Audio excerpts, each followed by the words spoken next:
Olá a todos. Vamos dar prosseguimento aqui, de onde a gente tinha parado. Então, falar um pouquinho sobre as glândulas endócrinas e exócrinas. Vamos lá.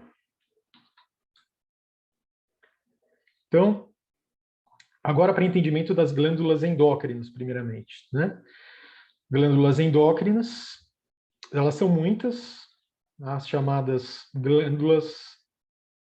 No caso, há chamadas glândulas endócrinas por que motivo? Porque elas eliminam os seus hormônios diretamente do sangue. Ao passo que as glândulas exócrinas, elas não eliminam no sangue, elas eliminam diretamente. Então, só para dar um exemplo,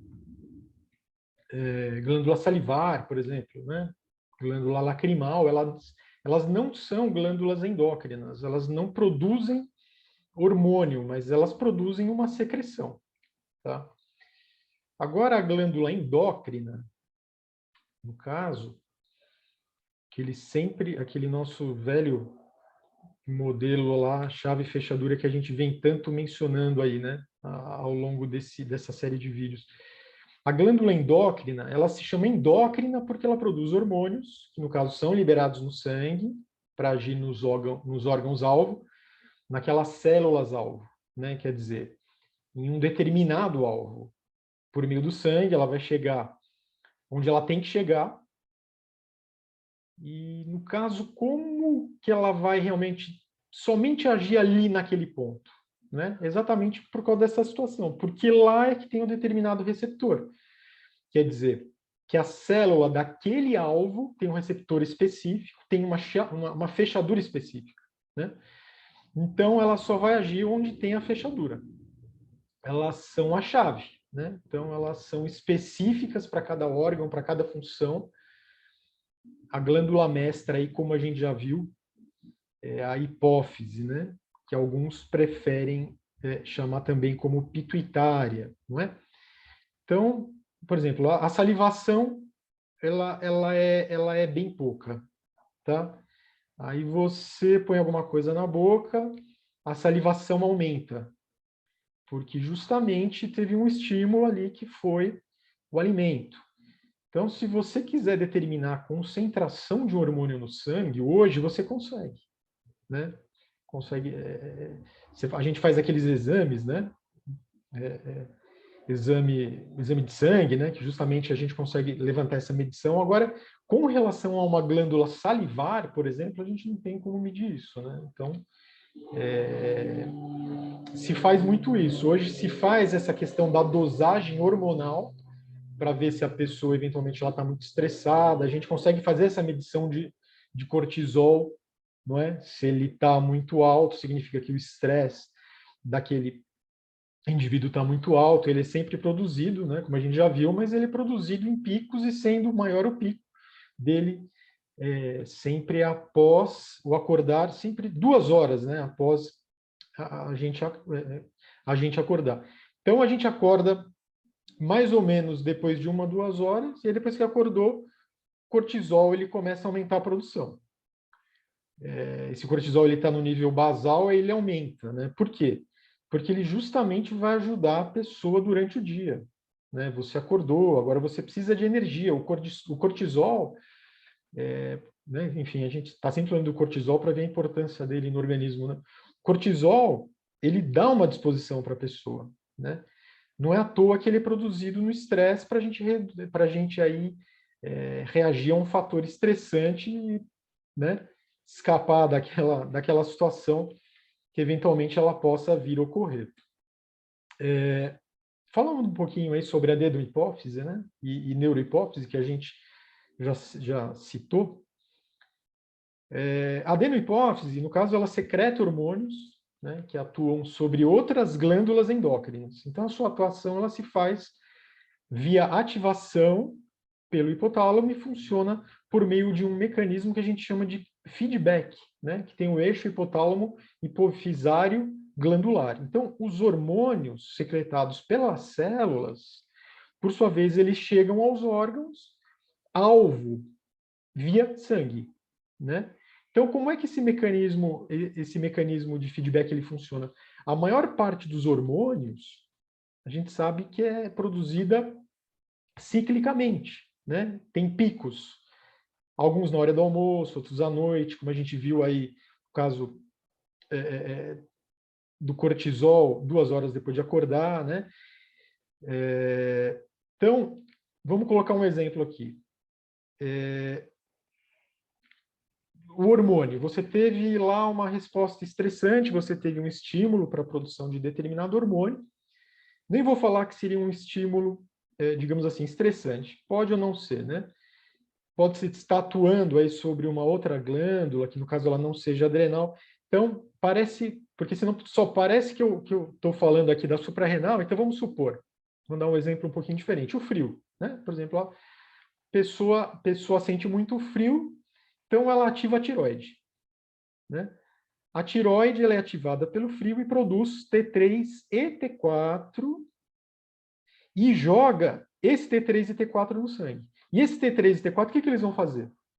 Eles vão atuar sobre células, em geral, aumentando o metabolismo, fazendo as células produzirem mais energia e com isso a gente sente mais calor.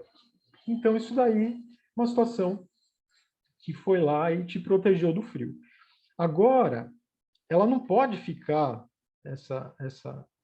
não pode estar vendo essa produção eterna, né? Não pode estar sendo sempre liberada. Ela tem que ser liberada numa determinada produção para aquela função e depois terminar, né? Então, como é que ela acaba de produzir? Como é que esse processo ele é terminado? Exatamente por um mecanismo que é chamado de feedback ou retroalimentação negativa. Existe um estímulo, do mesmo modo que ativou, né, essa célula, que, por sua vez, ele produz um hormônio contrário, né, a essa sua atuação. E na hora que ocorrer a atuação desse hormônio, essa glândula vai deixar de produzir para poder cessar a situação, cessar a produção desse hormônio. Então, você tem a hipófise estimulando a tireoide. A tireoide, no caso, ela produz T3, T4. Esses T3, T4 eles vão agir nos órgãos. Quando esses T3, T4 eles estiverem com alto teor no sangue, esse sangue, ao banhar a hipófise, ela inibe a produção. Então, a gente tem isso daí, que é o feedback negativo. Ela estimula a glândula a produzir, quando a glândula ela produz, e já está suficiente. Esses próprios hormônios, aí no caso, eles atuam negativamente, inibindo a hipófise, aí parou o funcionamento. A maior parte das glândulas funciona assim, por meio desse mecanismo de feedback negativo, mas isso daí não é uma constante, tá? Isso daí é para alguns casos somente. Então, o que a adenohipófise ela produz? Ela produz o hormônio do crescimento, que no caso a gente já viu que precisa ter aquela questão do sono profundo, né? Inclusive nas pessoas, nos indivíduos, nas crianças aí em fase de desenvolvimento, de crescimento, né? Ele é produzido nesse momento. Então, esse hormônio do crescimento, ele é um hormônio que vai agir, né? Ele não vai agir só em uma glândula específica, ele vai agir praticamente sobre todas as células. E ele é regulado pelo hipotálamo, por uma área, né, do hipotálamo, que no caso se chama núcleo ventromedial, que produz um hormônio chamado hormônio liberador do hormônio do crescimento. Olha que interessante. Esse núcleo é o mesmo que controla a saciedade, né? Como tem relação com a comida, ele produz também um outro hormônio que é o inibidor do hormônio do crescimento, ou que a gente também pode chamar como somatostatina, que é uma área do hipotálamo ali próxima. Então, você tem o hipotálamo produzindo dois hormônios, um estimulador e um inibidor do crescimento. Então, sobre o efeito do hormônio do crescimento, as células, sobre o efeito desse fator, desse hormônio, no caso o estimulador inibidor, né, as células da adenohipófise elas vão saber se elas devem secretar ou não esses hormônios do crescimento. Porque se o hipotálamo lançar o estimulador, eles vão produzir o hormônio do crescimento. E se o hipotálamo lançar o inibidor, elas não vão produzir. Então, o controle ele não é de feedback. É um controle em que o hipotálamo, no caso, ele controla direto a hipófise por meio de 2 hormônios. Um que a gente chama de estimulador e o outro inibidor. Só que, assim, o que é mais importante, sem dúvida, né, é o estimulador. Quando o hipotálamo ele vai entender, quando que ele vai entender que tem que produzir esse hormônio estimulador? Quando a pessoa está em estresse, ou em inanição, baixa glicemia, baixa de ácidos graxos, glicerol, né, que é aquilo que a gente poderia chamar aí como as gorduras, né, durante o exercício, né, traumatismos, sendo a maior, digamos, sendo maior a secreção nas primeiras horas do sono profundo. Então, para poder crescer, é preciso dormir. A gente sabe que crianças que são privadas do sono, elas crescem pouco, porque o sono é muito importante, né? O sono, na hora que você está dormindo, é o pico dele. No cortisol não é o começo da manhã, então, do hormônio do crescimento é no sono profundo. O hormônio do crescimento ele é mais produzido, aí no caso, na infância, mas ele é produzido por toda a nossa vida, porque a gente sempre vai precisar dessa chamada dita renovação celular, né? A gente não cresce em tamanho, mas a gente perde, repõe células. A pessoa de mais idade, ela cresce a orelha, né? Cresce o nariz, porque o hormônio do crescimento ainda ele está sendo produzido e ele age muito sobre a cartilagem, né? Ao passo que na criança, sobre a cartilagem epifisária, aquela do osso longo que precisa para crescer, né? E no adulto, exatamente nas cartilagens, de uma maneira geral, né? Então, o adulto ele fica narigudo, fica orelhudo, né? Lembrando que além do cortisol, além da adrenalina, tem a questão do hormônio do crescimento, que é para ajudar todo esse processo, né?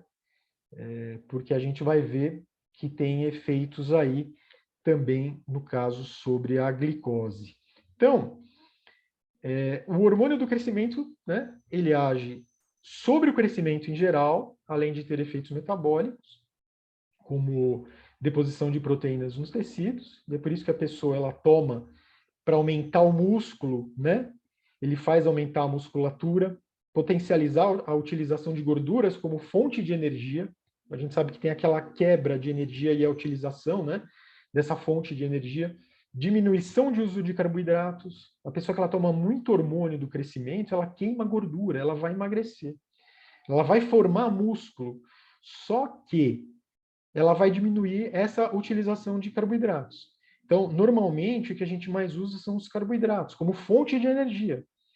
Então, isso daí pode ser um fato para geração de diabetes, né? Na medida em que ele diminui essa utilização de carboidrato, em que a glicose é o principal, ao tentar acessar essa glicose, pode ocorrer ali, no caso, uma hiperglicemia, né? O indivíduo ele pode ficar com diabetes ali por causa do hormônio do crescimento. Excesso do hormônio de crescimento, no caso, né? Então, a gente sempre precisa ficar um pouquinho atento aí. Então, o nosso próximo tema, a gente vai entrar depois falando um pouquinho aí exatamente desse assunto que a gente começou a abordar agora, que é a questão de diabetes, né? Falar de diabetes tipo 1, tipo 2, mas isso aí a gente vai fazer no nosso próximo encontro. Então, muito obrigado mais uma vez pela paciência, até o próximo vídeo.